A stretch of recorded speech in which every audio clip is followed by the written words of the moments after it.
बाळू मामा, माझ्या बाळू मामा, तुझ्या नावानं गाचांग भल,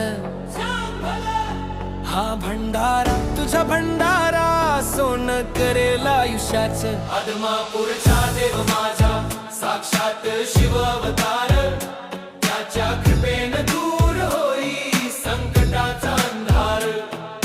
बाळू मामा माझा वाट बघतो भक्तांची आदमापुरात, जगाचा मालक तो साऱ्या जगताचा तो वाली, हाक देताच भक्तांसाठी धावून येई देव माझा. अमावस्येचा प्रसाद देतो सुखाची ही वाट न्यारी.